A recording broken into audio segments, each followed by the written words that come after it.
Welcome, folks, and today it's a very special episode. I have Mr. Darius. He's an online coach and a PT and a professional bodybuilder.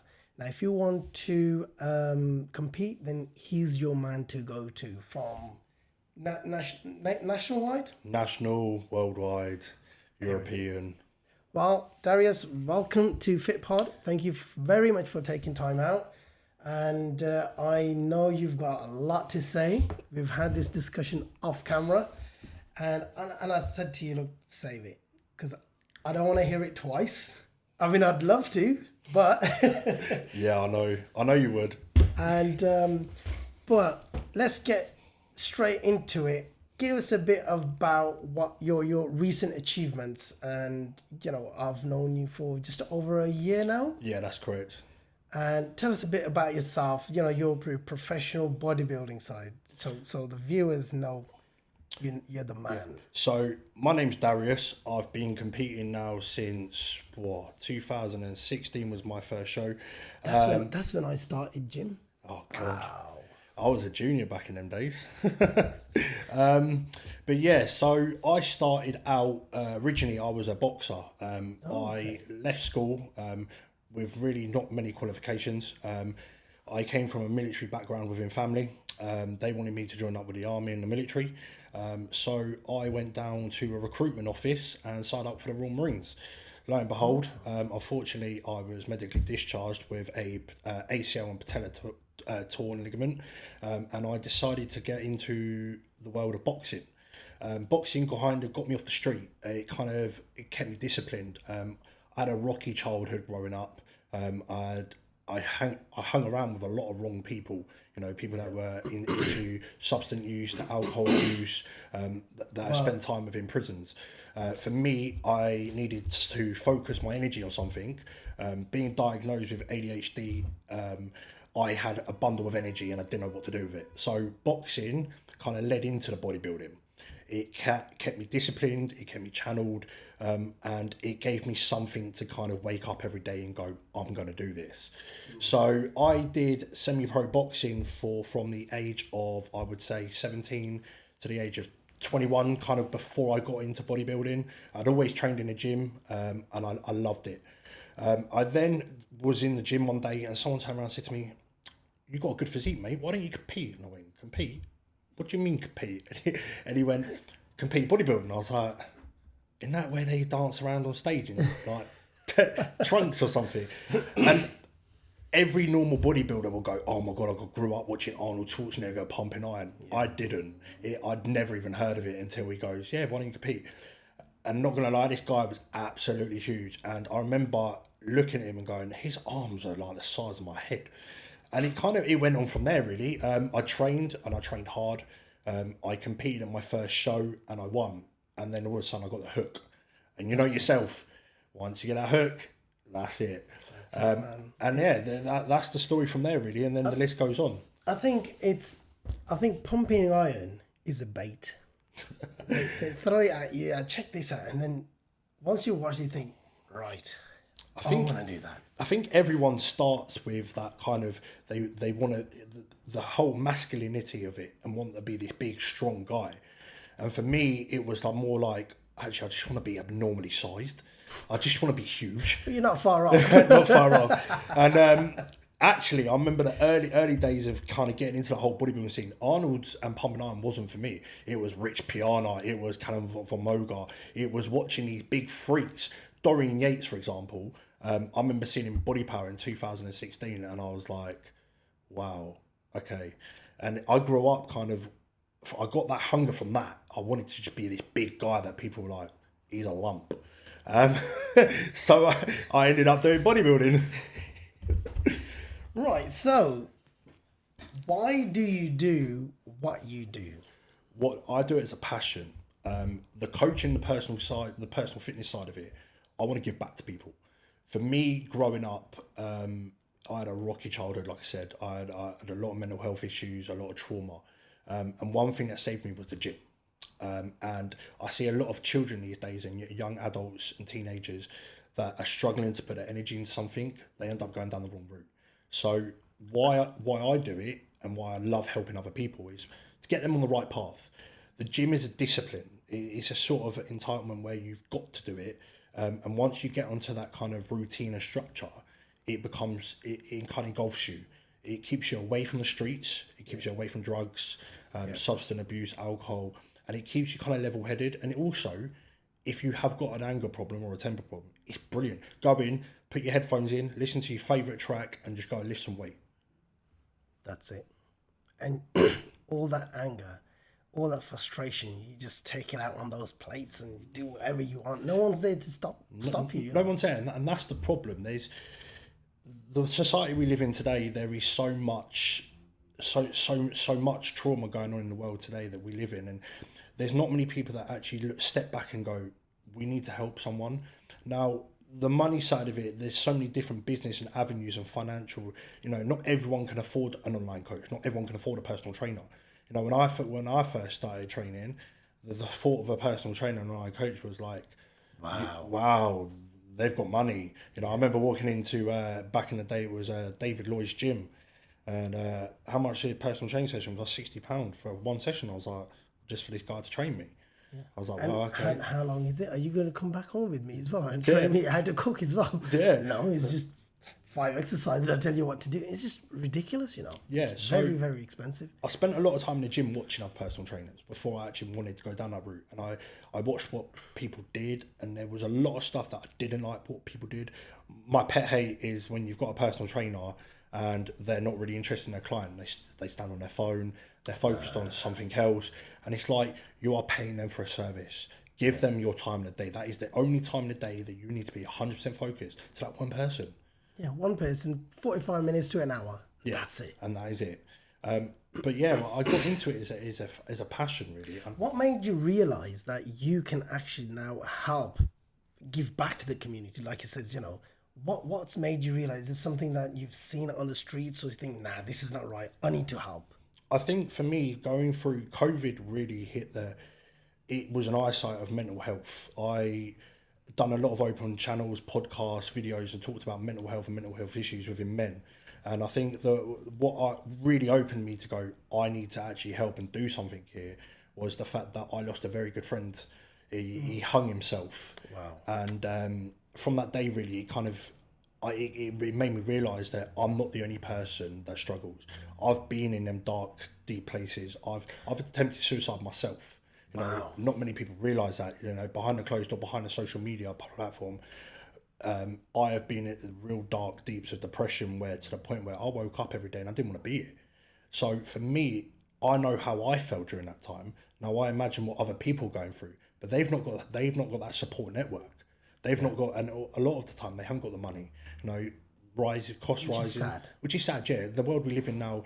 Fuel's gone up. Your food shop's gone up every week. Even living costs have gone up, and unfortunately, wages don't go up. So where the support is there, would have been normally, they can't get that support because they can't afford it. They can't afford to be put on a waiting list for 6 to 9 months for the NHS, or for a year waiting list to get some counselling. So for me, that's why I do the personal fitness and the coaching side, because my coaching services aren't just, I'm your online coach, I'm just going to take your money, here's a diet. Mine's a personal approach. I get to know my client.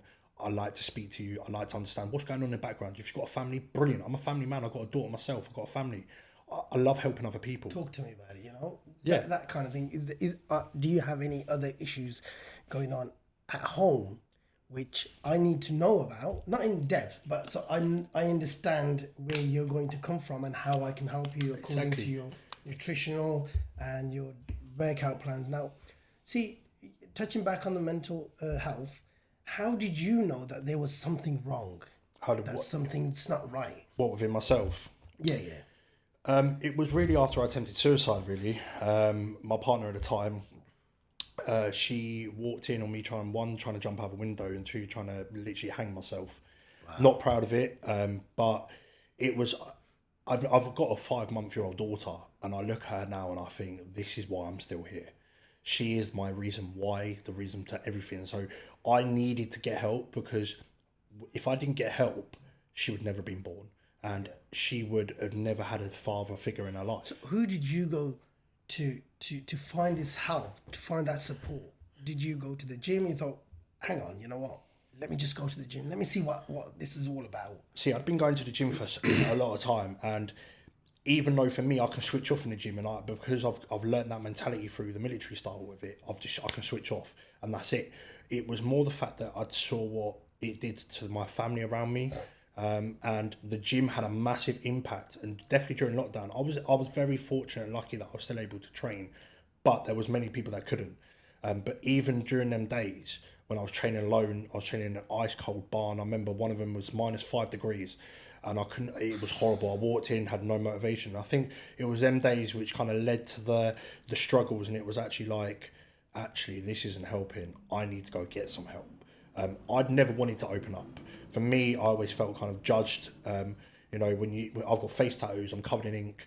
For me, I already get judged, and I didn't want to open myself up and be vulnerable and be like, okay, I need help here. But I did. The NHS, if I'm brutally honest with you, didn't do anything for me. I had to go private, and even to that point, it was a long time until they were actually sat around and said, okay, we need to kind of help you here. And I think what really, if I look back now, what I would change was how I dealt with everything. I was very much the closed book. I was scared to open up. Now, what like, it's like when you say being covered in tattoos, somebody looked at you, because when I first looked at it, I was like, okay, right, quite intimidating. I was like, okay. But then I overheard a conversation. I was like, you know, actually sounds like an alright guy. So, and then we started talking about, oh, are you doing a prep kind of thing? Yes, and then it went from there. See, how hard is it to open up when you have a physical appearance of some sort, but nobody knows you're absolutely broken from inside? Yeah, right? It is. Now, how hard is it to open up to someone and say, look, I need help, and this is what I'm going through? I felt like I wasn't taken seriously. I mean, it got to the point where I would cry myself to sleep. I would have mental breakdowns on the way to the gym. I'd cry in my car. I wouldn't sleep. I'd be up. I'd be in my own head. I was so damaged, and it got to the point where I felt like no one listened to me or took me seriously because of the way I look. I thought, you know, if someone, and then I realised actually with today's society that men's mental health isn't taken seriously, and it needs to be. And that's why I do the coaching. That's why I do the personal fitness, because I want to give back to people. I want to go, look, let me help you. I don't care what you've got going on, but let me just, even if you want to talk to me, because when I had no one to talk to, I had no one to open to, and my partner at the time was the only person, not even my family, you know. And I'll be brutally honest here. I remember at the time, my partner had rang my mum and said, look, Darius has tried to kill himself, and she turned around and said, let him do it. And back then, I look back and I think, wow, okay, my own mum. And at the time, Were you a good kid or a bad kid? Bit of both, really. Bit of both. Yeah, he's been doing that since he was 2 years old. Don't worry about it. He'll come off that ledge. Don't worry about it. But wow. I think for me, it was more the fact that I had no people to turn to, and when I did turn to people, I wasn't taken seriously.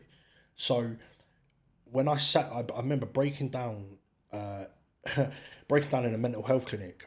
And I sat there sobbing, and when I spoke to one of the guys, I said, look, I just want to be taken seriously, mate. I said, I'm the same as you, you know, and I'm very much work on being equal to everyone. I'm no different to you, I'm no different to anyone else. I might have some muscle and some tattoos, but you cut me, we bleed the same, we breathe the same air, and that's how I've worked my whole life. So for me not to be taken seriously, it did have a big impact on me, and it is hard. As a bloke, people don't realise the fact that when a man cries, it's not taken as serious as when a female cries. Yeah.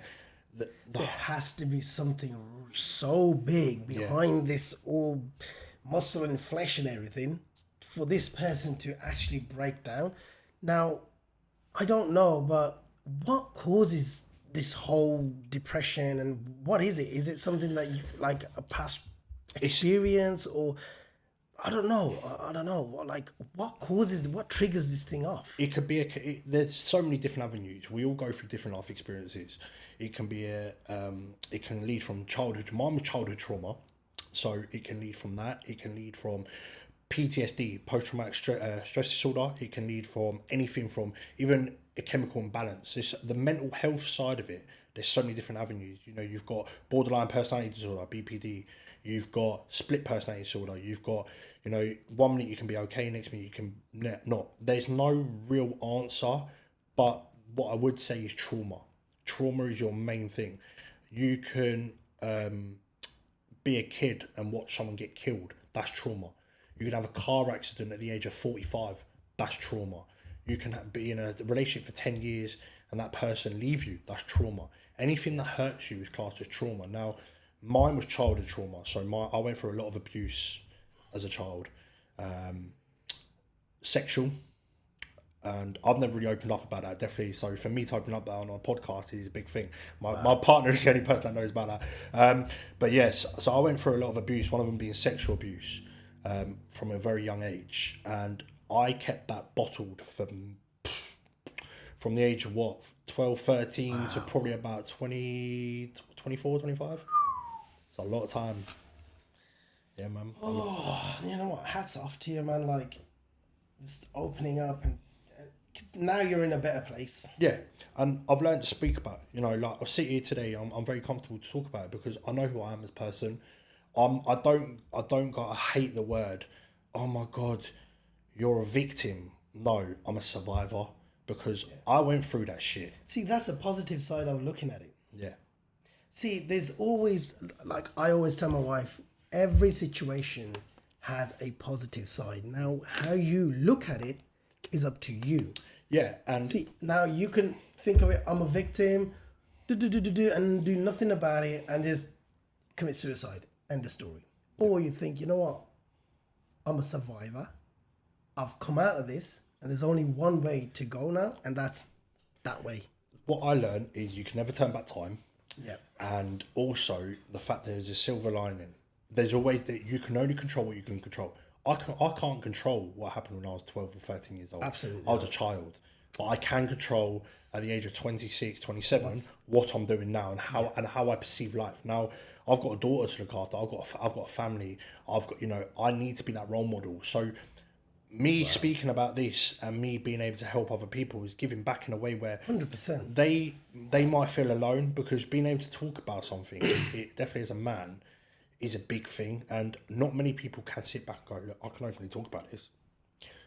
But you can't, and there's so many people out there. You mental health, and I remember seeing a quote, Tyson Fury.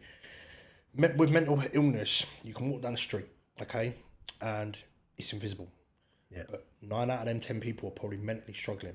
It's not, and it's classed as a disability now, but it's not. You know, if you walk down the street and see someone with COVID or see someone that's got cancer or is literally sick, you can kind of notice it. With mental health, you never know what's going on inside someone's head. So that's why I always live by the rule, always be kind. Treat every day as it comes, but always be kind. Think about the other person. You know, definitely we see this over social media all the time. We see how people are nasty, very critical of each other. Yeah. Definitely within body dysmorphia, the fitness world, bodybuilding, you know, there's always got to be something negative to say. But how that's perceived and how that's received is two different things. Yeah. You know, I might say a comment to someone going, oh, you're looking a bit bulky, mate. To them, I've just called them fat. Okay, so and that triggers their head. Or they could turn around and go to me, oh, you're lean, mate, or you're skinny. And I'm like, whoa, okay, no, mate, I'm dieting for a show. So receiving and perceiving comments is two different things. And over social media, the whole kind of bullying thing is a massive thing, and everyone's so critical. The world. So we're going to touch up on body positivity. We're going to touch up on that. Yeah. And obviously, there's ways of looking at certain things. Yeah. And that's very important. So coming back to the whole mental health and whatnot, what you've been through, and obviously not everyone can experience that, and it's only a handful of people who can explain that, you know. Yeah. How did fitness help you?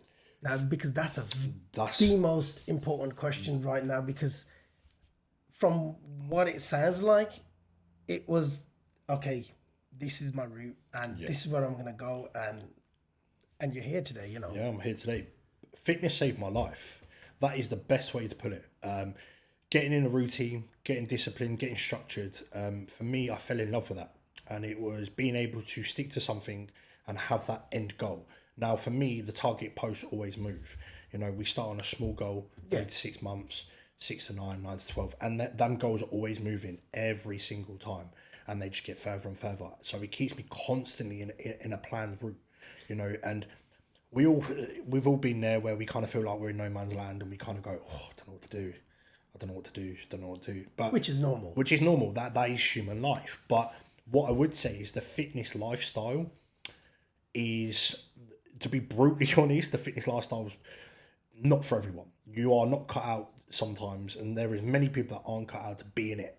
Now, to be in the fitness lifestyle, you need to be very cutthroat. You need to take on criticism as well as compliments. Yep. But you also need to be regimented. And you need to be ready to put your 100% effort into it. Because if you don't, you're going to fall off the wagon. And you're going to be one of them people that start, oh, I'll do it in the new year. And, you know, they join a gym and last 2 weeks and then they're back in the pub, which is respectful. It's not for everyone. Yeah.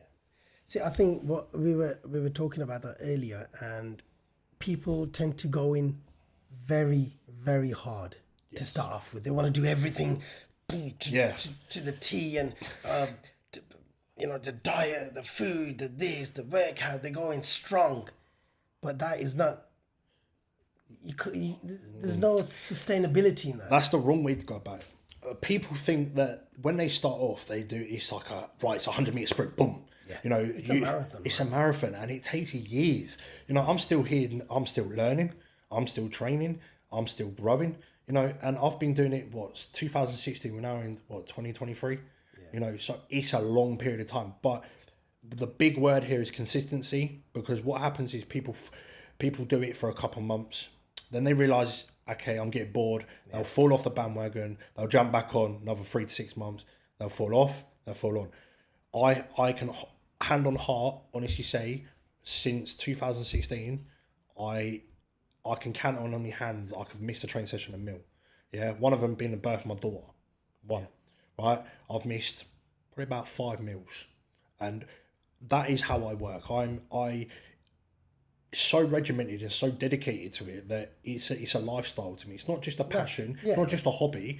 You know, my life, my routine, my workload, my family life, my time with my daughter, my time with my partner, everything is kind of... There's a structure to it. There isn't... And everything has its place. Yeah. I don't wake up and go, today is Friday. Today I'm going to... Oh, I fancy something off my diet. I wake up and go, right, first thing in the morning cardio, right? Morning steps, morning routine. I write 5 things that I'm valued for the day, 5 things that I'm grateful for, 5 things that I need to do. And that is how I start my morning. Now, it's not for everyone, but the word consistency is the massive value here, because... See, you've got 5 things that you need to do, or it could be 6 things. See, if you're starting off, just stick with 2 things. Yeah, and if you the best thing I can say to anyone starting off is start small, work your way up. You don't need to go in and buy £1,000 worth of supplements. Stick to your basics. Typical. I see it all the time. I see these guys, these 18-year-olds, and they're like spending hundreds more money on supplements than they are anything else. Yeah. Read a book. Education is going to be your key. You can go to a library and you can learn biology of the body, physiology of the body, learn how the body works, biomechanics. That, what I would say, even looking back to myself, if I could go back in time, I would have started off there. Because we've all done it. We've all jumped on the bandwagon of the gym and gone, right, that's it. Let's order the newest gym wear clothing. I remember when I was starting out, I think it was Riderwear and Gymshark. And everyone had Gymshark. And if you had a Gymshark vest, you're a gym goer. You knew what you were doing. Yeah, and it was... Yeah. Looking back, and then you got the big massive 2-litre water bottles with 5%ers, and it was you know, you had your guys in the corner that were like, you had your fitness guys which were wearing Nike Pro or Under Armour. You had your CrossFitters or your strongmen which were covered in chalk and grunting, and then you'd have your bodybuilders which would be like, Right, I better wear some gasp. There you go, gasp. So you know which from which category and who's Yeah. who and everything and what their goal is. But on a serious note, what would you advise to someone who's going through mental health? Now, obviously, we know the NHS, the medication, it's not always the best solution. No. That's just patching it up. It's not the best medication. I don't personally believe in medication helps. Yes, it helps short term. But what would your advice be if somebody's going through, mental health? My first advice, if anyone is going through mental health, is open up and talk. It does not matter whether you talk to your friend in the gym, your partner, your loved one, your family member. I don't care. Open up. Ring. There's a helpline online, Samaritans. Talk to someone. Don't keep that shit bottled up, because the NHS is a bit like a plaster on a wound. What they'll do is they'll throw you a load of medication, want you to cover it up. No. But in the meantime, you are going to be struggling. Now, my word of advice would be reach out to the nearest person to you. Okay, now if you're unfortunate you haven't got that, speak to someone, speak to a stranger. There's so many people out there. Engage in a conversation, or just simply say, I need help.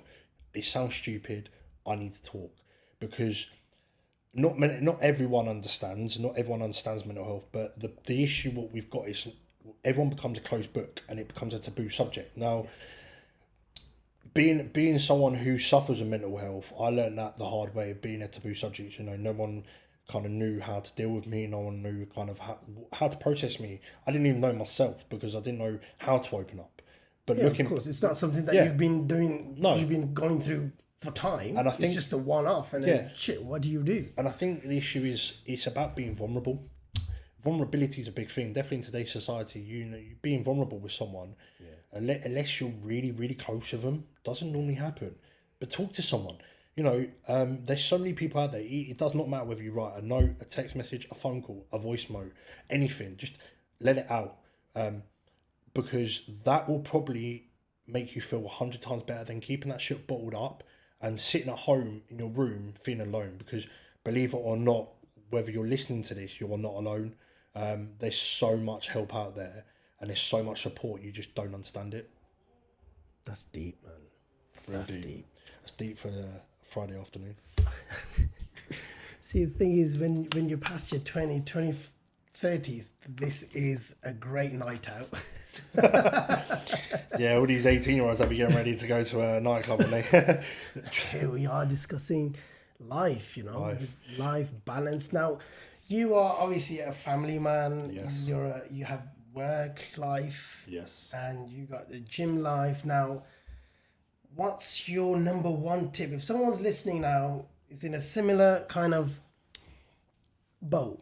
Who's got a 9 to 5, don't have time, go home, gotta go to my wife, kids, I want to go gym, I don't have time, the typical standard excuses. Always.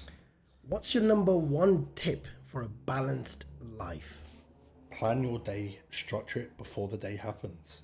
So, my day structured the night before. I write exactly what time I need to get up. I set a routine. I speak to my partner. We match up our books. As long as I'm home and I spend time with my daughter, as long as I work around my job and everything like that, I can go to the gym. Really, unless you are a hard trainer, you can get to a gym in an hour. In and out, 45 minutes, really. Right? There's 24 hours in a day. There's no excuse not to make time. And I know that sounds a bit brutal, but really, if you got up, think about it in this way. If you had planned your day ahead and you decided you went to bed at 10 o'clock at night, okay, but you'd wrote already that you need to get up at 6, okay? Normally you get up at 6, so get up at 5. Get up an hour earlier or go to bed now. As long as you get your sleep, your family time, there should be no excuse. I think the it's not being lazy, but no one thinks about time management these days. And I think we're all guilty of it. We always get caught up in, and sometimes things can't be helped. We're family people. We have families to look after. We've got kids. We've got wives. We've got husbands. Sometimes it can't be helped. But in the general aspect of it, time-structured management is going to be your key. If you get up an hour earlier, you can get to the gym. That's your hour workout done. And I think in the morning, no one bothers you as well. No, I'm the most productive in the morning. I get up in the morning and literally I've got a burst of energy. I can get everything done before 9 o'clock. Now the other morning was a prime example. You probably don't have much to do. That's why if it's before 9 o'clock, I'm just gonna But what I've started to do is literally structure my day beforehand. Yeah. So I write it in my journal, or I write in my notebook or whatever on my phone that I need to get up 5:30. My alarm will go up at 5:30. I'll be in the gym doing my cardio by 5:45. I'll do 40 minutes cardio. I then get some steps in. I write down my 5 things I'm grateful for every day, because that's something that helps me. So 5 things I'm grateful for every day, 5 things that I need to get done. Then I go home. My daughter's still in bed, so I clean the house and I get that done. It makes family time a little bit easier because things are getting done. So I go home, I clean the house, I walk the dog. By the time they've got out of bed, things are done. So then you've done your bit. I've done my bit. So you're happy. You've got the rest of the day. So when she moans at me and goes, "Babe, you're spending 2-3 hours in the gym," darling, I was up 2 or 3 hours before you. I've done everything. That's exactly the same conversation I have with my wife sometimes. She's like, "Why do you go to the gym for 2 hours? 2 hours?" I go, listen, it doesn't matter, because most of the time, by the time I've come back, you're still in bed. So what am I going to do sitting here looking at you sleeping? It's true. Like today, I had things to do during the day. But I went gym early in the morning. Yeah. Put alarm on. I was up at 6, 6:30. 7 o'clock, I did my prayers and stuff. Had my breakfast. 9 o'clock, I was at the gym. Lovely. Right? 10, 10:30 out. Did my other bits and pieces during the day, and by 2 o'clock, I was done for the day, and that's it, John. Yeah, you speak to anyone that lives a busy lifestyle. The reason probably why their most excuses that they're busy, that they have no time, is because they've not got time management skills. Yeah. If you plan your day before, even if you write down, right, 9 o'clock got a business meeting, 10 o'clock I got a Zoom call, 11 o'clock. You can structure your day. So that's how I do it. Yeah, it might not be to the minute, no, but at least you know what's happening during the day. Yeah, that's it. And you can plan your day around it. If I know my daughter's got a hospital appointment, or if I've got soft play with her or something like that, I know that I need to be there. But if I haven't wrote that down and all of a sudden I've got 600 voice notes on my phone going, right, I need this plan, this, that, etc., my time management will go out the window. So I always make sure that I get it done the day before. And like I said, it's the little things. To me, the one thing I'd say to anyone who's got a family and wants to do this whole lifestyle thing is work in connection with your partner. Speak to her, communicate, talk to her. My partner makes my food prep. She's bloody brilliant. I'm in prep now, 11 weeks out, and she does all my food prep, right, which makes my life easier. So then to give back to her, I'll clean the house. I'll take the dog for give and take. I'll give and take, because that's what. Otherwise, she's gonna say, "Look, you are spending too much time in the gym. Exactly. You've got no leg to stand on." No, and shit. Okay, if nothing's getting done. Nah. One thing I will say is a fitness lifestyle is a selfish lifestyle, and it is big time. And if you are like me and you prep and you compete, it's incredibly selfish. You need that support, and you need communication's the key.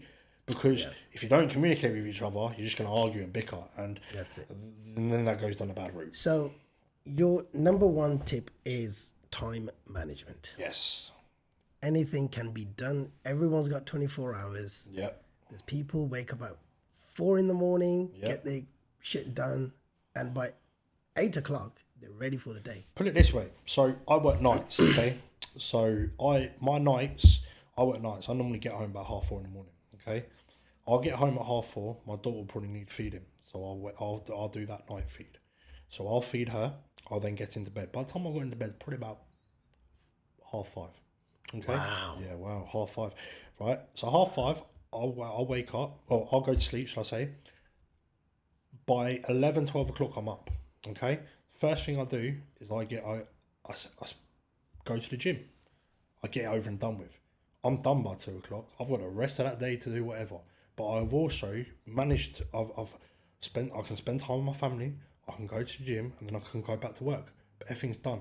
But when you work different shifts, you know, when if you're not your normal 9 to 5, it can be difficult, but you just structure your day around it. Everyone's got the same amount of time. We all get 24 hours. There's no magic pill or magic button that one of us gets 26 hours or 21. We all get the same amount of time. Yeah.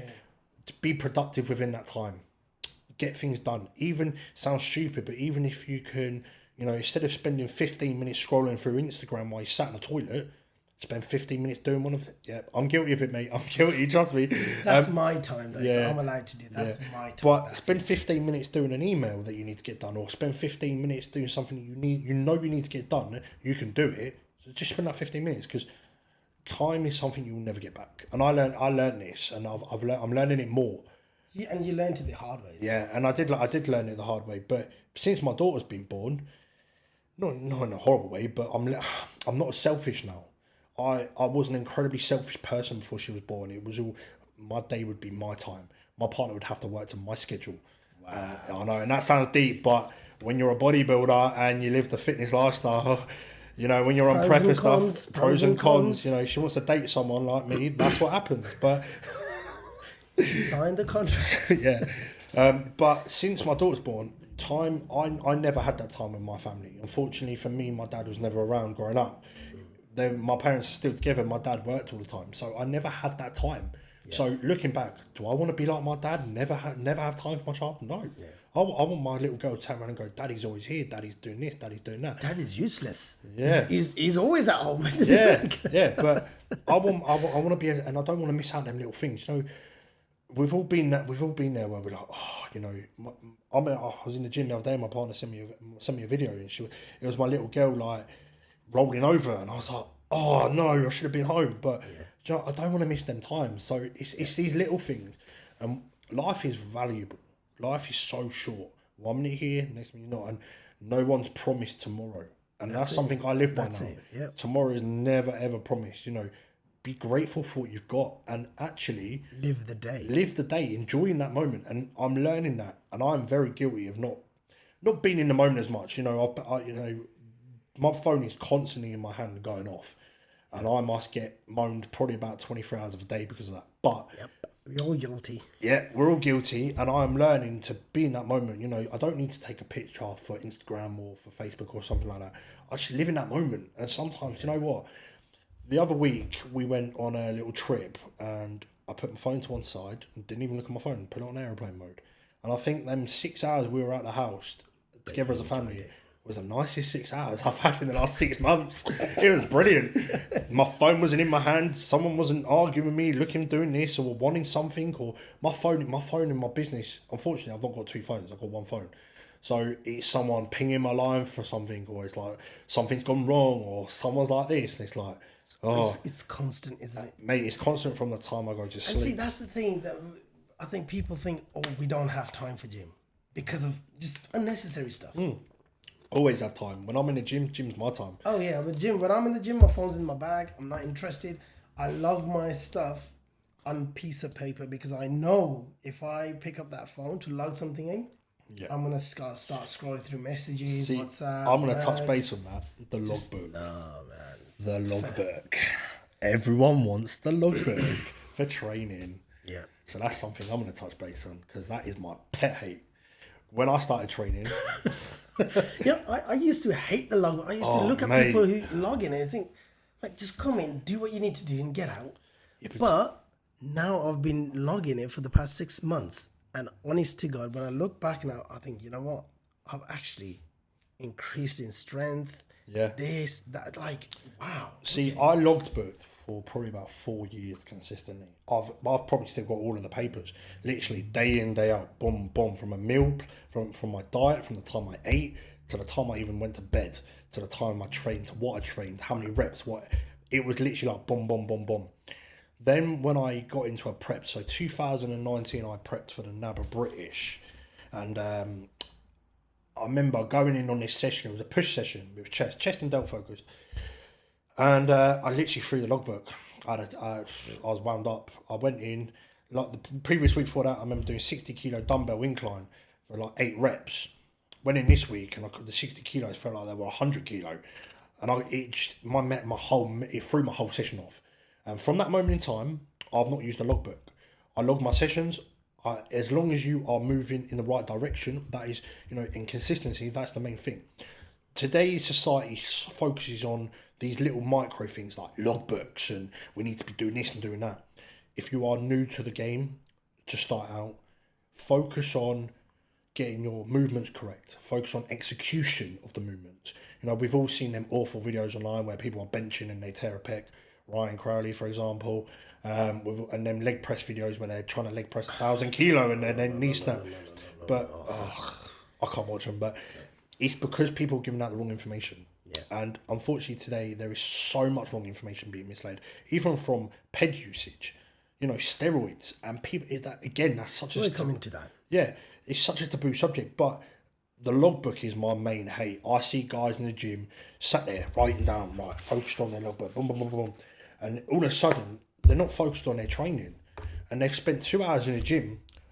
An hour of that is writing in their logbook. Go into the gym, go and enjoy it, feel that movement. If it doesn't, I don't know. I know exactly what I'm training that day. So if I'm training chest, I know my main compound movements for that chest movement will be an incline movement, a flat movement. Yeah. But I couldn't tell you how many sets I do. I could go anywhere between 2 sets, which I used to do, like a push-pull leg style, one heavy, one back off. Yeah. I'm more of a volume trainer. I love volume. Volume for me works. It's not for everyone. We've always trained different. Everyone's biomechanics are much different. But for me, volume works. I was coached and trained by IFBB Pro Rob Taylor, aka Muscle Unit. And I trained with him probably about 4 or 5 times. And he's big on volume, big. And I remember doing his leg session, and I'd been used to doing push-pull legs, like the Jordan Peters style, yeah? Oh my God. Put it this way, we had done I'd done more in one set than I would normally do in my whole session, and it was just ridiculous. And from that moment it was like, wow, okay, but it works. It doesn't work for everyone. It's not one size fits all. There's plenty of ways to skin a cat, but it worked, and I was like, okay, I love this.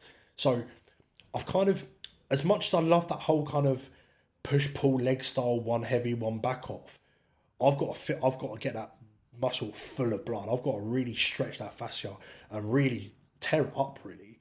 And that, yes, you can load the weight heavy, but there's so many people that load the weight heavy and do it wrong and then end up with injuries.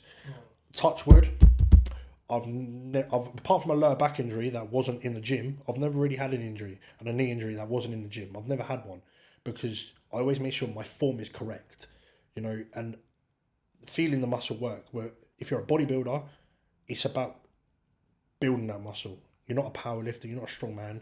You don't need to be lifting 300 kilo above your head and stupid shit. It doesn't need to happen. I can make someone. I said this the other day. I literally said this in a personal training session. I can make 5 kilo dumbbell feel like 50 kilo, just by slowing down the reps, feeling the contraction, slowing down the tempo, isometric holds, rest pauses. Bomb. That's all you need. And I literally did it with a client, and I gave him a 5 kilo dumbbell and got him to do a bicep curl. Okay, so believe it or not, 5 kilo. It's not heavy at all in grand scheme of things. But that 5 kilo, by the time he hit 12 reps, he was gassed and he was struggling. And this guy's a strong guy. Like he can bench 140 kilo, leg press 400. He's a strong guy. And 5 kilo, and he got defeated by 5 kilo. And he goes, I don't understand it, mate. I don't understand it. I said, slow down your rep. Feel that muscle. Stress the muscle. Yeah, feel the rep. We're all guilty of going in the gym and going, oh, heavyweight. Don't get me wrong, there's times and places for it. But if you are trying to build tissue, this is for any newcomer that wants to get into bodybuilding. Feel the muscle work. Slow down. Slow down that rep. Do a 3-second negative on a bicep curl or a leg extension or a hack squat. On a hack squat, my most brutal hack squats are the ones where I do 5 seconds down, I pause at the bottom for a 1 to 2 count, and I drive up. You do that with 4 plates aside on a hack squat for a 10 to 12 repper. By the 8th rep, mate, you can't feel your quads. Compared to someone who's doing 6 plates, bang, bang, bang, bang, bang. And I can guarantee your quads will be more pumped to slowing it down. You won't end up with tendonitis in your kneecap and your patella. You won't have knee issues because what you're doing is you're working the quad, not working the joint. Nice.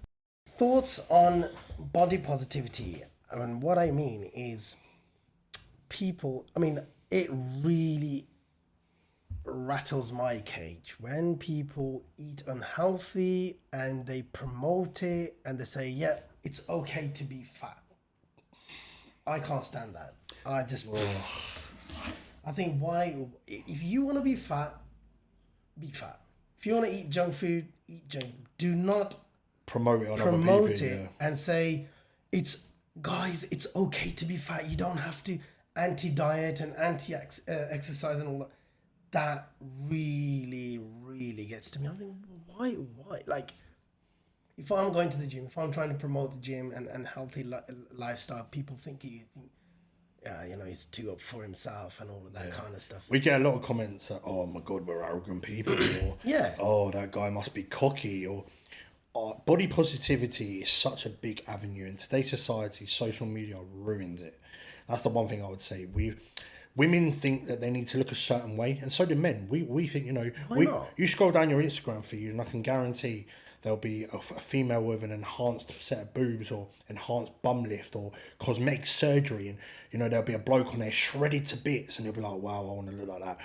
It ruins body positivity because there's so many different avenues in body positivity. You've got your route where you've got your comfortable person, you've got a female, okay?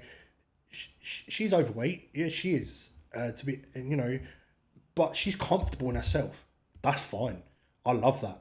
Own that confidence, but don't sit there trying to promote the fact that you eat McDonald's 6 times a day, and that's healthy. No, it's not. But it is the same as the bodybuilders and the fitness gurus who push drugs down people's throats. Because I use steroids, and I openly do use steroids, but do I promote it? No. Yeah, we can see. I'm a walking stid man. But do I sit here and push it down my client's throat? No, because it's not healthy. And there's so many, again, body positivity is such a big thing. And there's a difference between being positive and confident. Okay, if you're confident in your body, own that shit. I saw a female down my feed the other day. Okay, she doesn't go to the gym. She's got a nice curvy body, but she's confident. Fair play to her. I respect that 110%. But then I saw another female who is a very large female, okay, overweight, fat, yeah, and she's promoting all over her social media that people should look like her and that women shouldn't be skinny. And I'm like, that's the thing. But then at the same route, if a female did that, if they were stick thin, they'd be shamed for it. And it's the same with blokes. If I see blokes, I get it all the time. Oh my God, you must get loads of women because you got muscles. Actually, it works in different avenues. It's not one size fits all. Do you know what I mean? Like, women either hate it or they love it. It's a bit like Marmite. A lot of men don't like muscly men. They like the dad bod. That's perfect. That's fine. I don't care. I'm not dating you. Do you know what I mean? So I'm not sleeping with you. I do not care. At the end of the day, we all have a personal preference. And I think personal preference comes into it quite a lot. But being positive and confident is two different things. If you're confident in your own body, I think you should have a right to be confident. But what if someone, say for example, I was fat, right, and I was told, you're a bit fat, you need to go to the gym, look after yourself. Didn't think anything of it. I didn't get offended. None of that. But now, when you say to someone, you put on a bit of weight, they get offended. I think not in a way that you want to take the piss out of them. You're not doing that, but you're just saying, look after yourself. I think there's a difference in if as in, like, they say, oh, you're fat shaming. No, I'm not fat shaming. No, you're not fat shaming. Like, but does that even work? Would that trigger something? Do you know what I mean? I think that's today's society, though. I think like sort myself out. The issue is, it's a bit like racism, isn't it? You can't say certain words in case people get offended, and you can't talk. And again, I'm going to touch base. It's a bit like this whole transgender thing, where you can't say this in case See, the thing is, if they can, or anyone, not just the LGBT or whatever, or the fat people or whatever, right? If they can have an opinion, why can't we? Thank you. But when we have an opinion, it's bad. And we're classed as arrogant assholes who give an opinion. Okay, no, but what you're doing is you're promoting and pushing something down my throat. I'll be very open and honest, right? If you're transgender, if you're gay or whatever, I have no problem. I've got gay friends. I've got no problem in it. There's a difference. If you try to push it down my throat, right, and tell me that I should wear these multicoloured tops and prance around like a fairy, then we've got a problem. Yeah. Just the same as if I'm pretty sure that if I was to just go, right, everyone take a gram of Test and a gram of Trent, let's do this, let's do that, you'd probably be offended. Do you know, yeah. we're each to our own. At the end of the day, I have no problem with society, and everyone's entitled to believe in their beliefs. You know, we all have different religions, we all have different beliefs. I love that. We're a multicultural society, and you learn something new every day. See, like, you know, like it's if somebody's gay or whatever it is, fine, do it behind the closed door. Do it. Don't promote it. Especially in, like, now in schools and stuff like that. I'm thinking... Do you know what wound me up? Oh, mate, do you know what wound me up? So, it was when my daughter was born, and I looked on this... I had to fill out this form for a GP. Don't even tell me. And it said gender preference, female, male, mixed. And then it was like... And I was like, what? What's a mixed? What? No, can I just get something straight, right? I respect the transgender community, okay? I'm going to openly say this. I massively respect you. But if you're a male, you're a male. If you're a female, you're a female. There is no... You're not born with a penis and a pair of tits. You're basically one or the other. It's your decision. But don't start promoting it. Exactly. Don't push it down my throat. My daughter's not going to be growing up going, Dad, why have I got a vagina? But he said that I should have a penis. Blah, blah, blah. No, at the end of the day... My daughter's a female. She will be dressed like a female. That is that. Point blank. And I know that seems very black and white and old school, but in today's society, it's pushed down our throats that we need to be this whole kind of... It comes down to the fat shaming side of it. And, you know, this to look a certain way, we've got to do these certain things. I respect every community possible. The LGBT community, transgender community. I respect religious beliefs. I don't care what you are. I treat you just like you treat me. I don't care if you're from any part of the world. I don't care what colour you are. I will treat you exactly the same as you treat me. I'll respect you until you disrespect me. That's fine. But what I don't like is I scroll on my Instagram and there's like, you know, this whole promotion upon being fat's okay, being overweight's okay, just the same as being skinny. We all must all remember the runway models back in the day. You know, they were ultra skinny, anorexic, bulimic, and people think that's healthy. Okay, no, that's an eating disorder. And people need to talk about that shit because eating disorders are real in today's society, okay? And it's become this myth where people go, you know, definitely in the fitness lifestyle where females will step on stage, then all of a sudden they've got this massive eating disorder. Okay, an eating disorder is an illness and people need to understand that it's a severe fucking illness here. And what happens is it can lead to death, and it can lead to, if you're sitting over your Instagram promoting the fact that being a size 4 to 6 is healthy and being anorexic is healthy. It's the same as someone who is a size 22 to 24 and is massively overweight promoting they're healthy. It's not. It's wrong. There's so much misleading information. And I personally think it's it's the pharmaceutical companies bought out a bunch of politicians. Say, right, guys, we've got some extra stock of such and such medication. We need to get rid of this. Come up with a solution. Yeah. You know, we need to sell X, Y, and Z. Can you come up with a solution? They're like, yeah, no problem. Leave it with us. Right. Yeah. You can't say that. You can't say this. You can't say that. Right. We live in a society where we can't speak our minds. I mean, that's the problem. Yeah. Do you know what I mean? You can't turn around and say to someone, oh, mate, you okay? Why? You've put on a bit of weight. Like, what's going on? You can't say stuff like that. It should be normal. You're promoting being healthy. Yeah. But then it's the same as the people who go to the gym. And I see this a lot of newcomers and young athletes do my nutting about it. These online coaches that have no clue. They spent their COVID getting Mickey Mouse qualifications online and all of a sudden have become top drug experts, giving out drug protocols, definitely to females.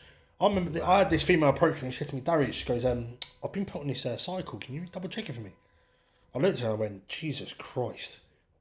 Right, so the background of this female, 22 years old, okay, she's a midwife, okay? This is her first ever cycle, first time competing, okay? So she's gone from being natural to all of a sudden being put on something called FemTest, which is a testosterone-based supplement for females, Primobolan, right, Anavar, right? And I said, do you even know what this does to you? She goes, no. I said, has your coach explained it? No. Okay, well, I think you need to go to your coach and explain it and say that you're not happy taking this stuff until he actually explains side effects. Because it's not just females, it's males too. The young community think that the more gear they take, the more steroid use, the better. No, less is better. Yeah. Trust me, less is better. Believe it or not, you can grow off... Talking from experience. Less is better.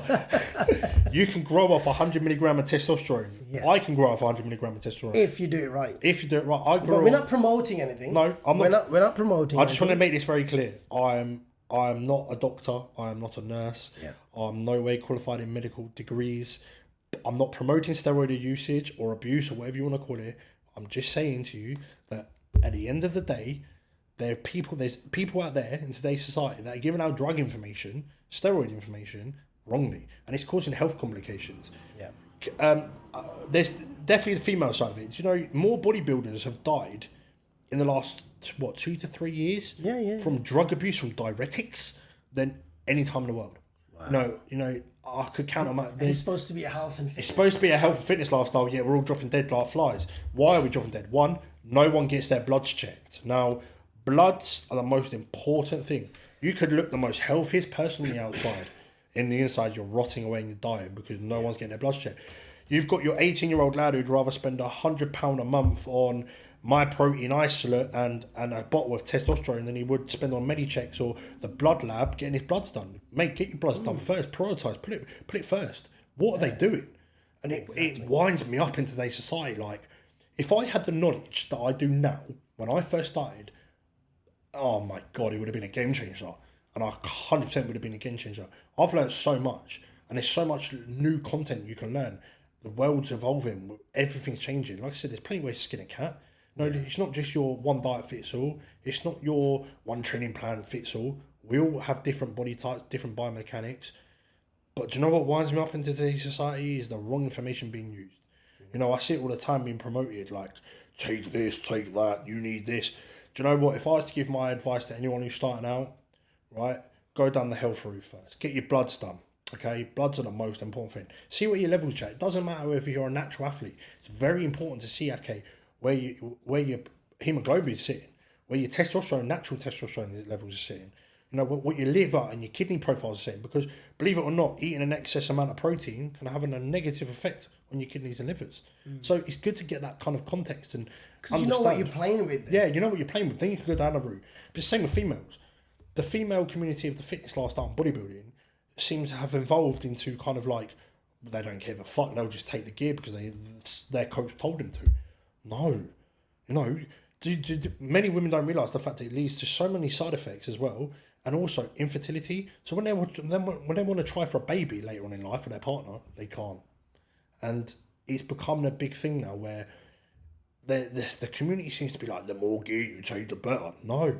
You know, if you speak to renowned doctors, speak to top coaches out there, you know, there is coaches out there that are paid to do this job and they are so knowledgeable. Jamie Dorigo, Jordan Peters, Cal, Pro Pet Coach, you know, Jace Long, these type of coaches, they're knowledgeable. You get your Mickey Mouse guy who's done a qualification in, for example, like lockdown, all of a sudden becoming an online coach and he's going, right, let me give you a drug protocol. But they've never touched drugs in their life. They've never done steroids. They've never done a cycle. They've never competed. So how can they give information on something they've never done themselves? That's like me giving information on, I don't know, being a doctor. I'm not a doctor. I've never done it. So. But you've done a qualification over. Yeah. I've done do you know what? I've done a nursing qualification. I actually did it. Now I know what's going on in your brain. I'm a neurosurgeon. Yeah. Right. So obviously we've touched up on the gear usage and your thoughts about it, because there's so much out there. There's Trend, Testy, Annabelle, D-Ball, Minstrel, Anavar, Deca. Can I just say fat this? burners and PCTs. There's so much steroids in the UK. Most of these underground labs. The issue with steroids is it's easy to get hold of now. Back in the day, it was a bit like, oh my God, okay, it was an underground lab. You know, it was hard to get hold of. Believe it or not, you can get steroids through Snapchat, you can get it through Telegram, you can get it anywhere. If you want it, you can get it. It's the same with any type of drug, really. If you want it, you've got access to it. But there's so much faked stuff. Do you reckon if it was regulated, Yeah, you know, like if it was a bit like before the companies release protein and supplements, they go through like an anti-dopamine like thing where they've still tested. They've got to make sure that the powder and the formula is correct. You know, there was a massive. I remember back in the day, My Protein had a big issue with this before it got fixed, and the owner he done something with it anyway. But it was a bit like there was an issue with their protein where it wasn't formulated correctly, and the people were having issues with it. And it was a substance that they found in their whey protein that basically in the factory had basically made it into the protein, and it caused a lot of issues. Caused like digestive issues, bowel issues. They fixed it, and to be fair, My Protein is a good source now, and it is. But you know, pre-workouts were the same. The pre-workouts, you don't know what you're taking, and it's the same with steroids. Steroids, you get it in a bottle, okay, 10ml bottle or a vial, depending on where you get it from. Your mate, for example, goes, right, I'll buy you a bottle of test. You're sticking a substance in your body, you have no idea where it's from. It could be from grandma's shed for you know? And that's, and unfortunately, a lot of underground labs, you know, there was one called Prostasia, and it was being brewed out of a factory full of rats. And then the people that were taking it were getting really ill. And, you know, having abscesses, having post-injection trauma sites, and they were becoming really ill from it. So all I would say is, if you are going to go down that route, by any means, I'm not promoting it. If you are going to go down that route, get it from a trusted source, okay? Another thing I say is, if you are going to kind of go down that route, and first of all, you need a very, very, very good coach. Yes. Who probably does that himself. Yeah. Is a bodybuilder. And secondly, take the shit that he's taking. Guys, I'm just going to promote my fitness, my coaching services here. I'm just going to jump on. See, that's the thing. You know, if you were my coach, right, I want to take the same thing that you're taking. I don't want something different. Yeah, and this is what I say to all my clients. And I'm like, why is yours, you know, this company and mine's this company? Now can I have that one? Because I say this to all my clients, and I say, like, at the end of the day, being a coach and a personal trainer, you're a brand image. I walk around as a brand image. I might as well have a billboard selling myself. Yeah. I don't think you need a billboard. Right? No, I don't need a billboard. I don't think it'd fit me.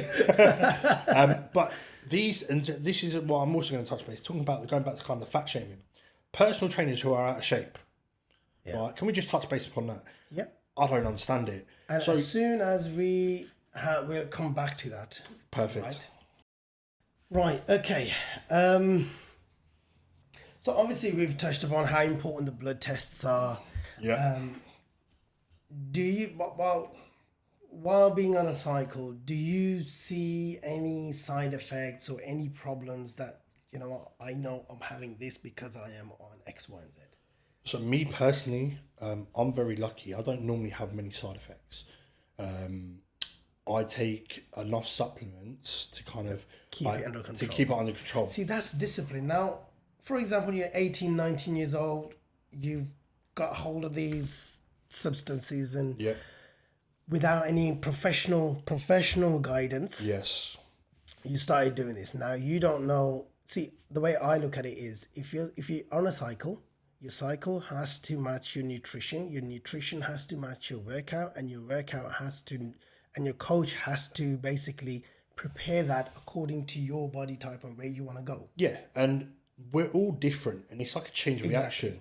If you get these young guys that want to start on something. So they've only been in the industry for 6 months. Yeah, 6 months, and you'll get this guy all of a sudden jump on a cycle. That's not why are you jumping on a cycle. You don't eat the proper food. You're not training properly. Why are you bothering? Yeah. Put your money that you're spending on your steroid cycle into your nutrition, into your training, into knowledge. Learn. One thing I'd go back to, touching base, like I said earlier, is learn. Books are free. Go to a library, download an ebook online, read upon stuff. Everything's online. Now. Everything's online. Read. Educate Another yourself. problem with online information is there's so much out there, because so much. You can go to a forum. Yeah. And then you'll have 10 people. 3 people might say it was shit, and 6 people are saying, wow, it was great.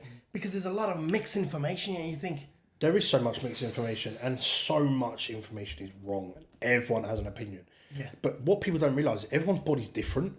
We're all different. We're biomechanically different. Yeah. Yes, we might breathe the same oxygen and cut the same, bleed the same, but generally how my body works is totally different to how your body works. How I train is different to you. What I eat is different to you. So, you know, my cycle on a prep would be completely different to what your cycle would be. My dosages would be completely different because we're two different body types. So, exactly. You know, this is where people go wrong, where they focus their energy on a steroid cycle, and it's the steroid cycle that counts. That's it. And that's where they that's where they go wrong.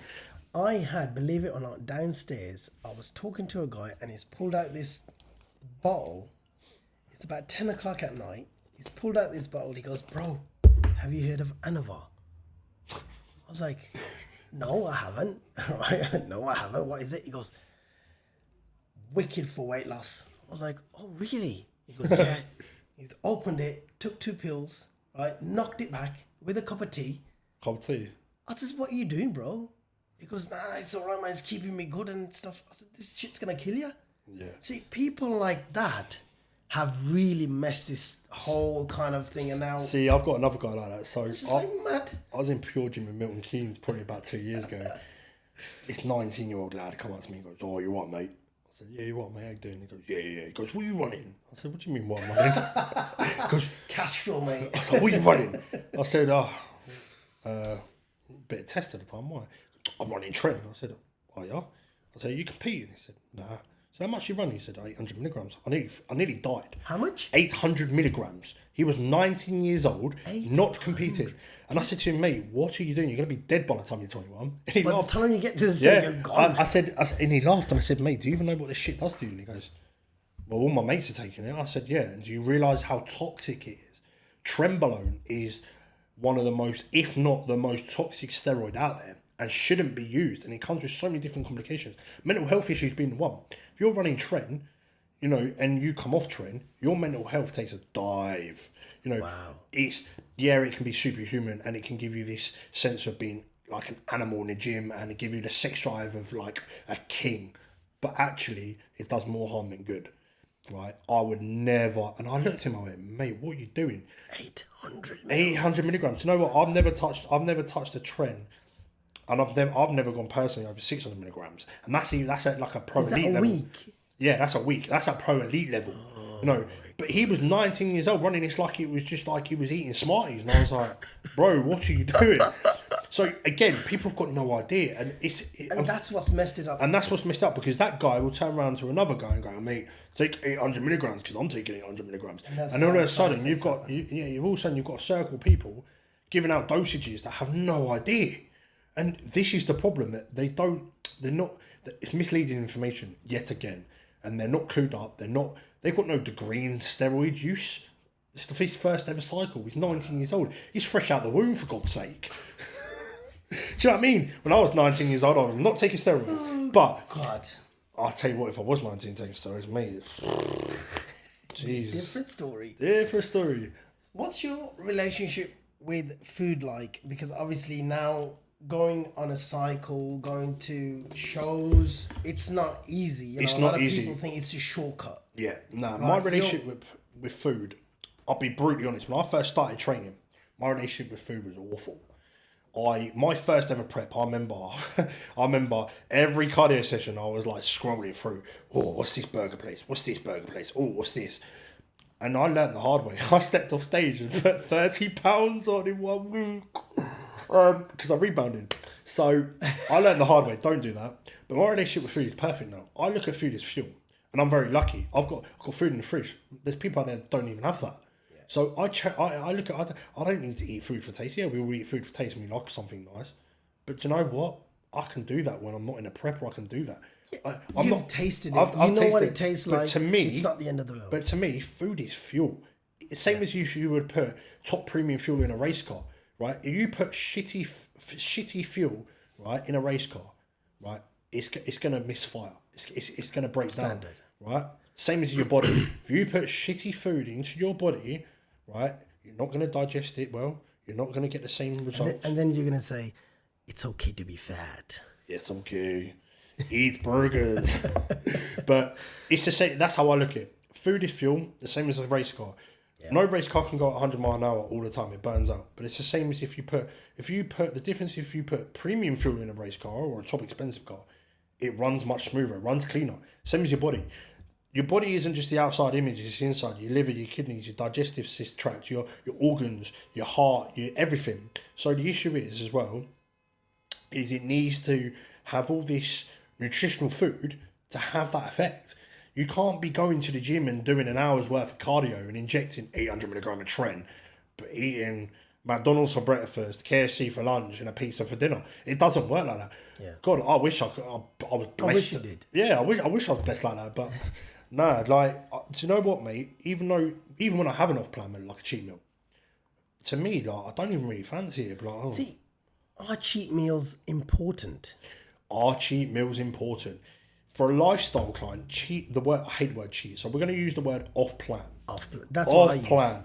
The word cheat see, gives that relationship with food where, like, you cheat on your diet. No. An off-plan meal can be factored into any client's, anything. An off-plan meal is just something that you don't have on your diet. It could be like, for example, chicken fajitas. It could be like a spaghetti bolognese. It could be a burger. Now, my off-plan meal is 2 meals a week. Now, and they come just the night before. Oh, aren't you lucky? Oof. I just worked hard for it, bro. Guys, can we just go to Pepe's restaurant in Aylesbury? Banging, by the way. See, now, I have my off-plan meals a night before my leg session. Yes. I like to carb Lovely. up. I like to carb up, and that's not saying fries or this or that. Once in probably a month, I would do that just to kind of get that craving or whatever. But usually it'll be like a big steak, mash, Nice. chips or something, something a bit more. Yes, I enjoyed that. Rather than it's not. People get focused on this meal. Like, I say this to clients all the time. When I write their plans, I go, right, have an off-plan meal, but have a starter or a main and dessert. Don't binge the whole day, because that's what happens. I've been guilty, and I hold my hands up. I've been guilty of the past. I had one. I remember being in prep, 2016, my first ever prep. I prepped for that show, and I was allowed. He goes to me, have a cheat meal. I was like, okay, what do I have? Burger and chips. That burger and chips ended up into a full night binge. I had burger, chips, Ben & Jerry's, cookies, waffles. And I was like, mate, my stomach hurt so much. So what the funny thing was, though, I ended up losing weight overnight because I sweated it all out. But the word cheat meal gives that relationship with food where it's a negative impact. That's why I hate it. I say to all my clients, off plan, because it's something you just don't normally have on your plan. You've got your training plan, you've got your diet plan, but work it within a family. Lifestyle clients are the best ones because they've got families, they've got kids, weekends, blah blah blah. It's a bit more flexible. It's a bit more flexible, so they want that diet, but they want that flexibility. Unless you're prepping for a show, unless you're a competitive athlete, don't be as regimented. That 80-20 diet works very well. 80% good, 20% bit okay. Off plan. Don't if you're a lifestyle client and you're going out with your family for the day and you haven't packed a meal, don't beat yourself up over it. Just get a chicken wrap. But I always say pick food choices that work well. I said this to a client the other day. They said, "Oh mate, I'm stuck on the M25 in traffic." He goes, "I didn't bring a meal." I said, "Okay." He goes, "But I drove past the McDonald's." I said, "Okay, is there a service station?" He goes, "Yeah." I said, "Right, go into the Marks and Spencer service station or Tesco's, wherever it is, pick up some cooked chicken and some rice cakes. Boom, there you go. It's clean. Still on your plan. You haven't missed your meal. All you're doing is working it around your macros. So instead of going, oh mate, I didn't have a meal, but do you know what? I'll just go and have McDonald's. You can actually it's about just being clever with food choices. That's it. We'll get that off-plan meal a week, but again, I say this to anyone. It's not a feast. It's not your last dinner. The Ben & Jerry's ice cream that you need to binge on all night is still going to be there tomorrow in Tesco's and the day after in Tesco's. It might be on a deal, it might sold out, but it'll be there next week. So it's not the end of the world. It's not the end of the world. Yeah. As long as you enjoy it. But I always say to people, pick something that sits well with you. Okay? For me, I'm a little bit dairy intolerant, so I can't have a load of chocolate but sweets work well. Or cookies. So what I normally have, my favourite meal, off-plan meal, at the moment being in prep, far and from between, but if Tuesday I was told go have burger and chips. I could have gone to Five Guys and ordered the burger and chips, but I know that Five Guys wouldn't have sat well with me and I would have held the water away. So I opted for a homemade cheat meal. or off-plan meals, you want to call it. So I had 5% minced burgers, right, with homemade air fried chips. Mate, I much preferred that. It was beautiful. It's nice. You enjoy it. And you enjoy it. And you mentally think, I'm good. And I was sat down with my family and I had that family meal. You know, I wasn't eating out container and I wasn't eating my normal food. Yeah. So I enjoyed it and I went straight back to my Because another thing is, when you go and get some chips and stuff, it's that oily. I don't like oily food.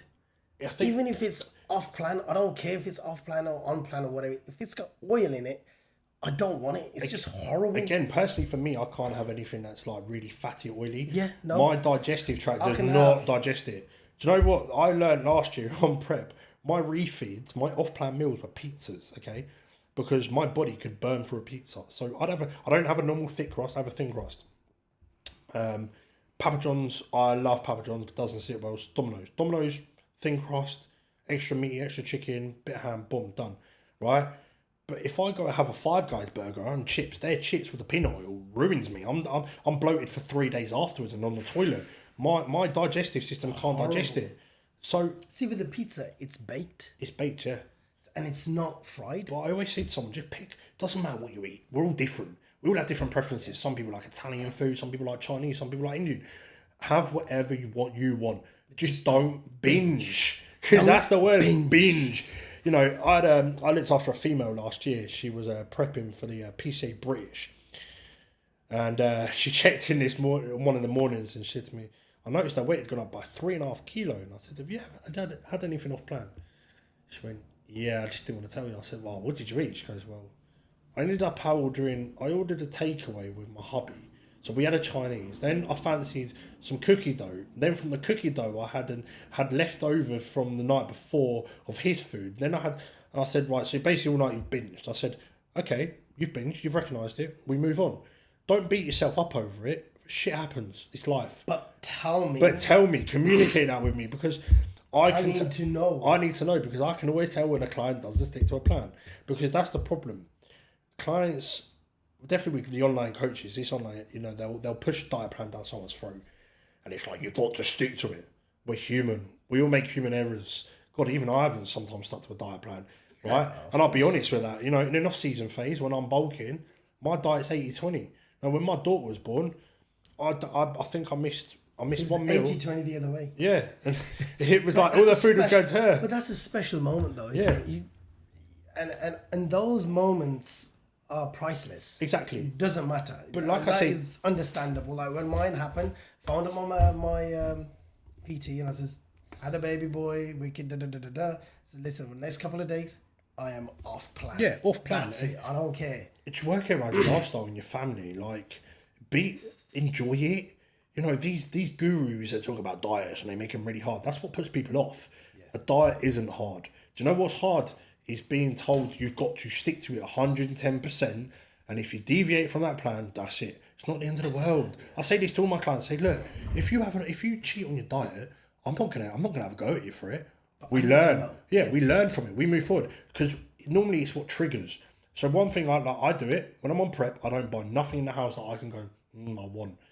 And when you've got... I don't have that, you know. So when you've got a family, when you've got a missus who loves chocolate and you've got a little girl and she loves rusks, fairly rusk, right? Just don't open the cupboard. Or Biscoff. Last year, when she was pregnant, it was, babe, I'm really hungry. Can you make me some Angel Delight with like chocolate buns, dairy buns, or everything you can imagine? And I'm 6 weeks from Sharon. I'm like, yep, but it doesn't bother me. Do you know, I've got to that point where it doesn't bother me. Eat what you want around me. I don't care. 100%. My lifestyle, not yours. It's my decision. If I want something, I'll eat it, but I don't. Because I'm on prep. I compete. So, in a way where just learn to live with it. Food is food. Food is fuel. And if you've got food in your fridge, if you live in a warm house, you've got a roof over your head, fucking appreciate that, mate. Because there's people that live in their car in the freezing cold, that live in the streets, that are begging for food right now. So when you're tucking into that meal in an evening with your family, with your loved ones, the roof of your head, and you've got a Diet Pepsi in the fridge, you've got your warm bed upstairs, sit back and go, fuck me, I'm lucky. Don't sit there and go, oh my God, I could kill something right now. Just appreciate it. Step back and go, value life, because there's someone out there that's always worse off. 100%. Do you know how to cook? Do I know how to cook? Yeah. Is it important? Is it important if you know how to cook? I'd say know the basics. You should know how to cook chicken. Carry on. And cook the basics in life. Yeah. But is it a major thing if you don't know how to cook? No, but teach yourself. There's enough videos online that you can learn how to cook. Watch a YouTube video. So that sounds stupid, right? I didn't learn how to cook from my parents. So I've got an Italian-Irish heritage, right? My dad's Italian, my mum's Irish, right? I got brought up on a lot of Italian food. Pasta, linguine, spaghetti bolognese, lasagna, all of it, right? But I was never interested in learning how to cook. So when I probably was about 16, 17, I was like, right, I need to start cooking for myself.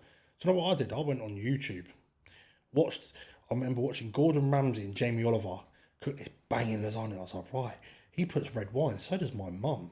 I'm going to give this a go. And I remember I turned around to my mum when I was about 16. I said, look, let me cook dinner tonight. She goes, man, cook dinner? What do you mean? I said, let me cook the dinner. She goes, we're all going to... Did she say in English or did she say in Italian? She said it in English because she's not the Italian one, so it was all right. And my dad was at work, so I cooked the dinner. And I said, right, just let me do it. And she goes, I'm so impressed. Literally, she goes, that was the nicest bolognese I've had. I said, what? I said, what, even better than your one? She goes, yeah.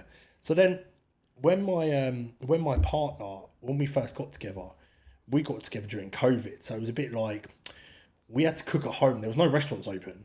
So I used to cook a steak, and I used to do little bits and bobs for her. And then when she got pregnant, I was like, right, just let me do the cooking. So we done for Valentine's Day last year, because she was pregnant and I was on prep and we couldn't go out for dinner. I cooked her a fresh steak, marinated in garlic sauce, just like she loves the garlic butter on it. And she was like, oh my God, I can't get enough of this.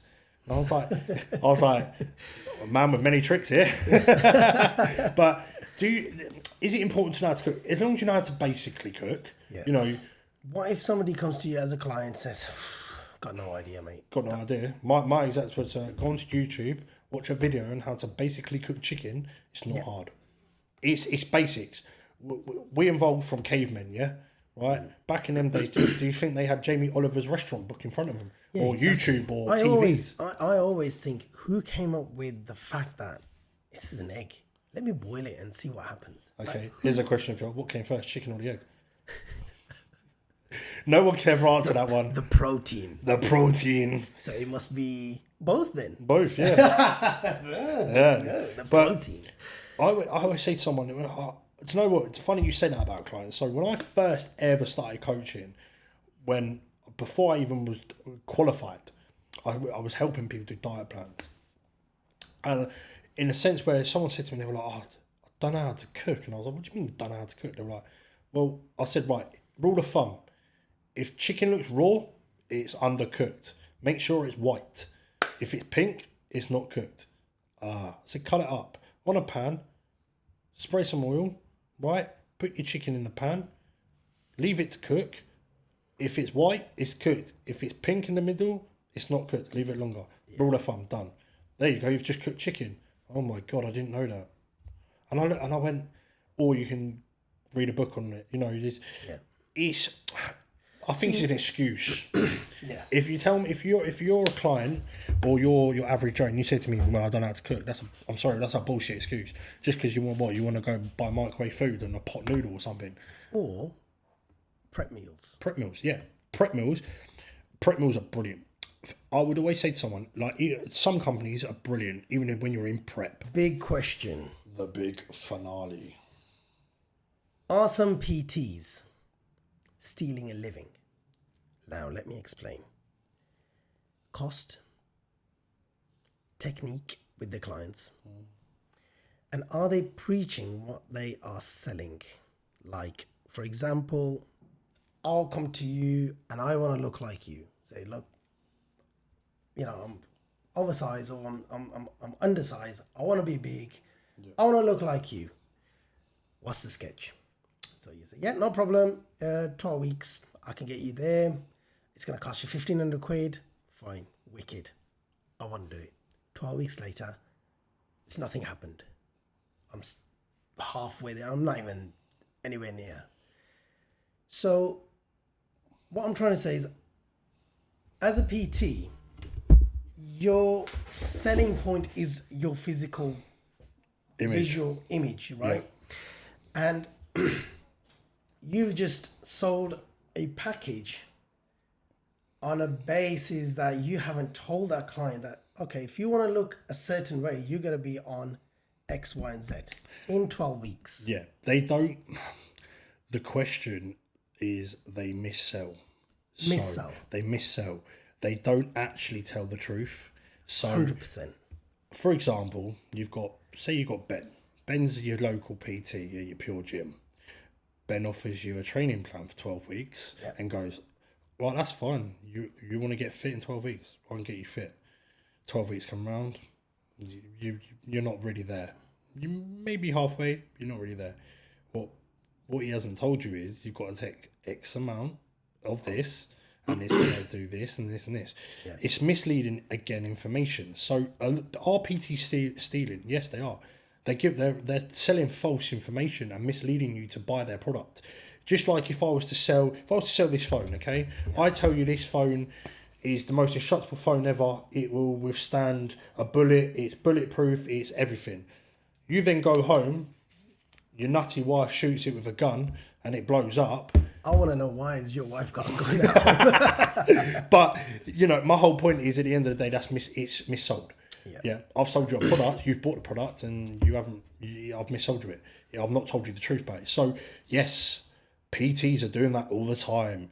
And this is what leads me on to the annoyance of personal trainers in this industry, because what happens is you'll get your PT online or your online coach and they'll say, right, I can give you a 12-week plan, £1,500. One, bro, how much money? Do you know what I mean? Like, not being funny. All these coaches are charging stupid prices.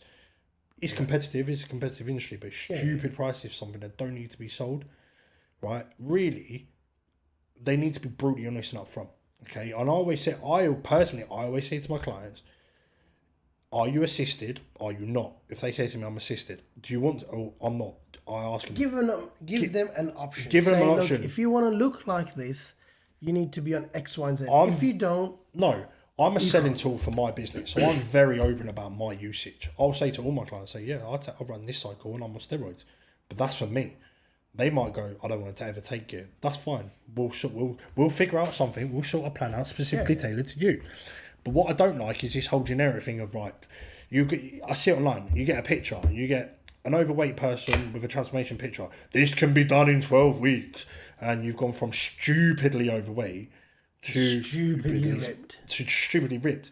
It's mis-selling. That weren't done in 12 weeks, mate. That was done with more like a year, maybe more, right? But that's probably their first transformation picture. That's when they first started their journey. A year, 18 months, 2 years down the line, that's their picture now. But they've put it together and gone, I can get you like that in 12 weeks. Wrong, you can't. Okay? I do 12-week preps all the time, okay? I prep clients for 12 weeks.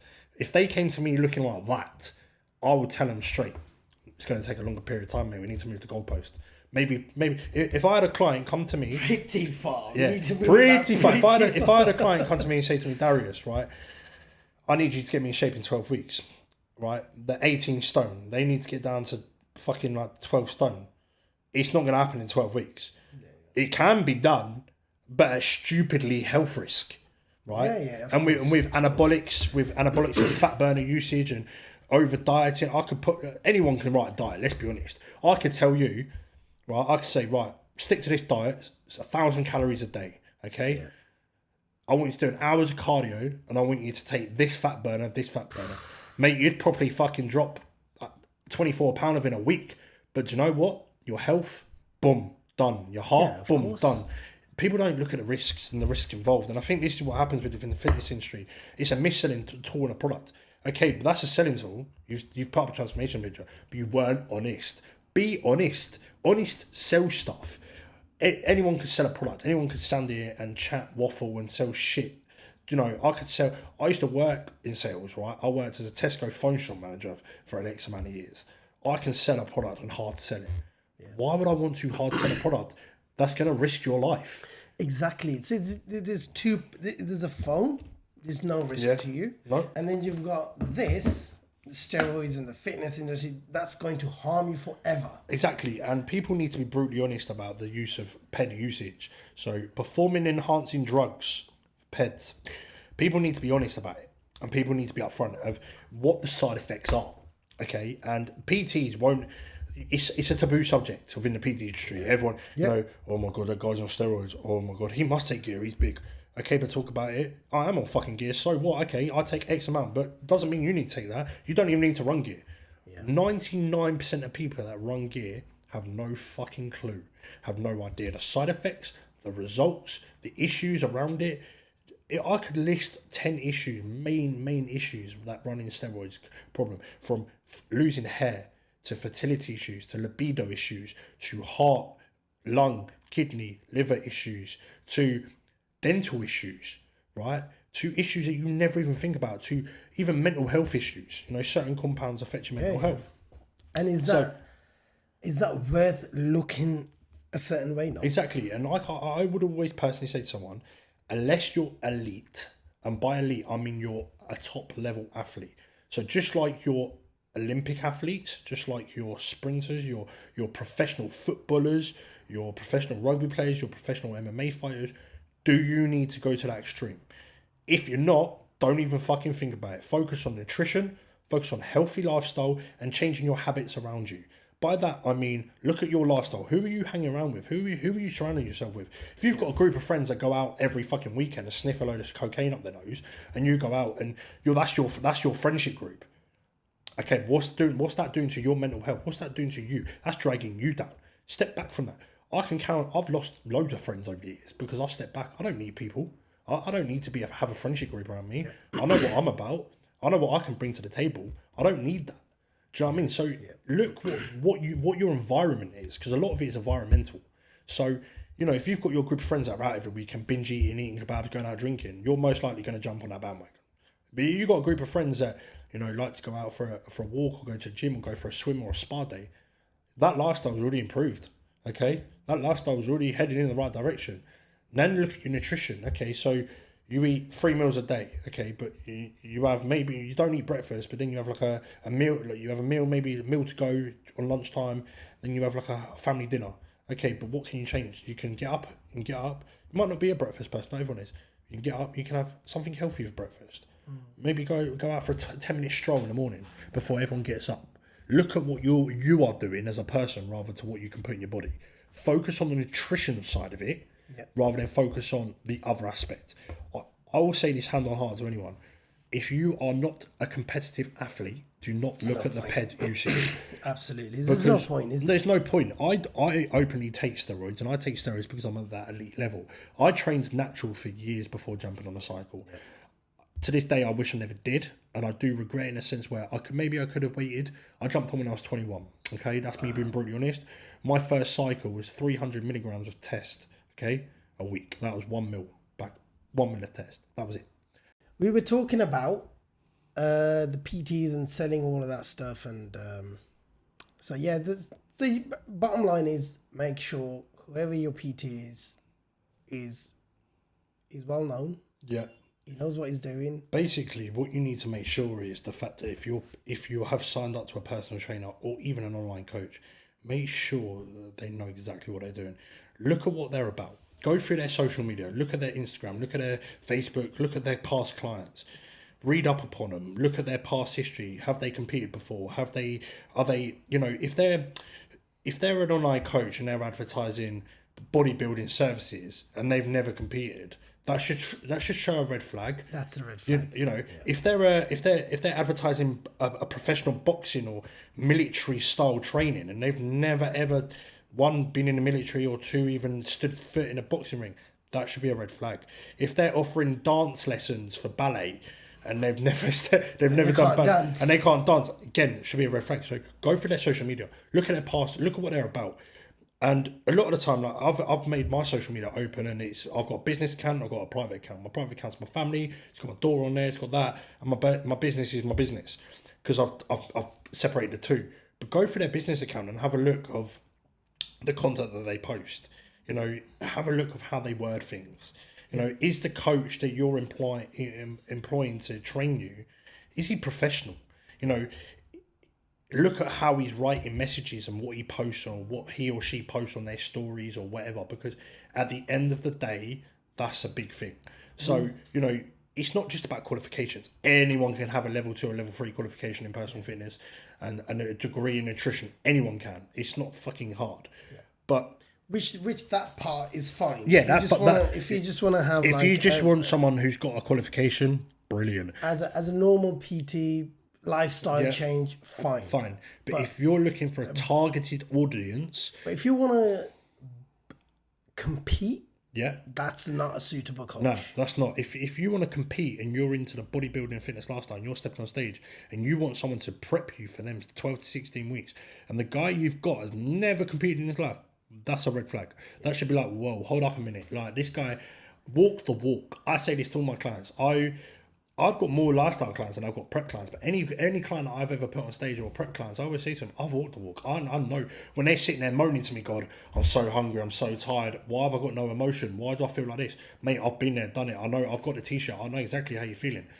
But you can't do that if you're if you've never competed. If I went to a coach and they've gone, oh, well, I don't know your feelings, I've never done that. Well, I don't know, that's weird. They're not going to understand what I'm saying. So how can I build that working rapport relationship? Get someone in that field. Just like if I wanted to be a pro footballer, I wouldn't go to a bodybuilding coach. I'd go to a footballing coach. If I wanted to be a boxer, I wouldn't turn around to Cristiano Ronaldo and go, can you teach me how to box? I'd go to Floyd Mayweather, or I'd go to Mike Tyson, or I'd go to, do you know what I mean? Same with MMA, same with any sport. That dedicated sport that you've dedicated your life to, look up who's that in that field. Don't just go, oh yeah, he's a coach, he's an online coach, boom. Okay, because at the end of the day, anyone can have a qualification. It's personal dependent. You know, how many people ask me to coach them and why don't you be my personal trainer?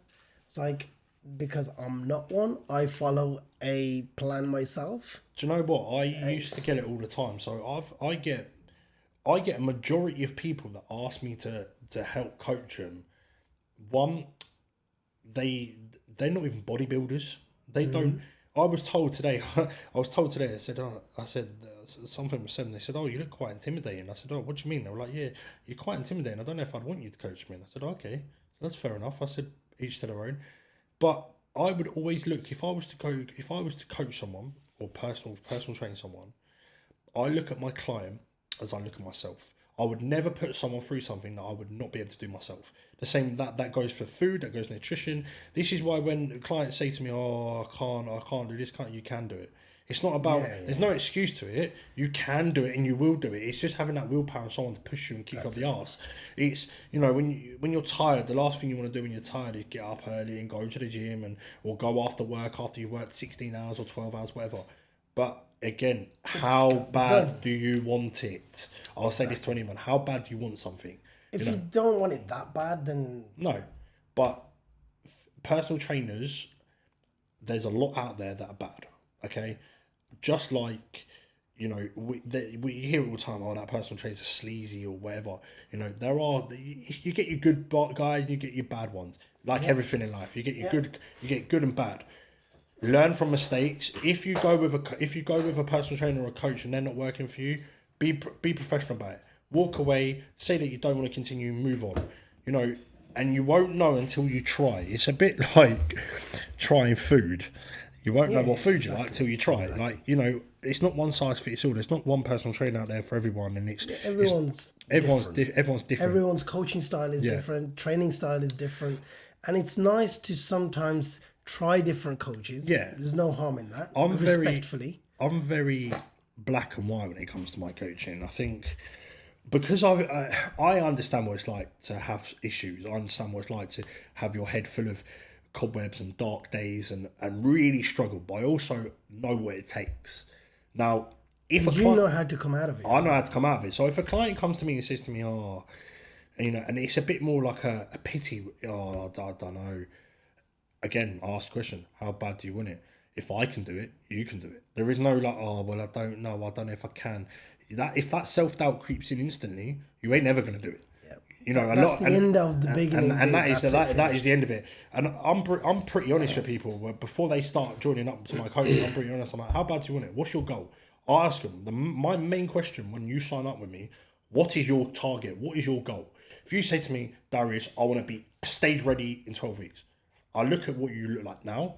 I look at your work ethic and I go, it's doable. If I don't think you'll do it, if I don't think it, I'm going to be honest with you and go, I think we need to move the goalpost. Or actually, I was do the next show. Let's do something else, because I'm not here to sell you a bullshit story. I'm not here to blow smoke up your ass. There's so many people in the industry that will sit there and go, yeah, you're the best thing since sliced bread. You're amazing. You're perfect. You look amazing. You can do it. You can do it. You can do it. They're the people that live their life and they're arrogant. Stay rooted, stay humble, and at the same point, remember where you come from. I never looked like this when I first started. I was 58 kilo when I first got in the gym. Yeah, I was tiny. I had no idea. Mate, I remember going in the gym, right, and doing a bench session, right, and I couldn't even lift 40 kilo. I was like a wet girl. Like, I didn't know what to do. Yeah, not literally a wet girl, but you know, like, I was wet through like a girl. Do you know what I mean? Like, tiny, no muscle, absolutely tiny, minuscule, whatever. But now, you know, it's progression. Exactly. It's one step at a time. One thing at a time. Consistency. Yeah. Consistency is the main one.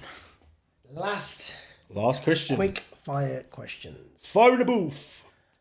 Deadlift or squats? Squat. Let's go. Squat. Yeah. Barbell or dumbbell? Barbell. Really? Yeah. Oh, nice. Love a barbell. Treadmill or Stairmaster? Stairmaster, man. RDL or hip thrust? RDL. Dumbbell row or lat pull downs? Dumbbell row. Oh, yeah. I asked a few people that and they were like, ooh. Now, dumbbell row. The harder the exercise, the more I want it. Yeah.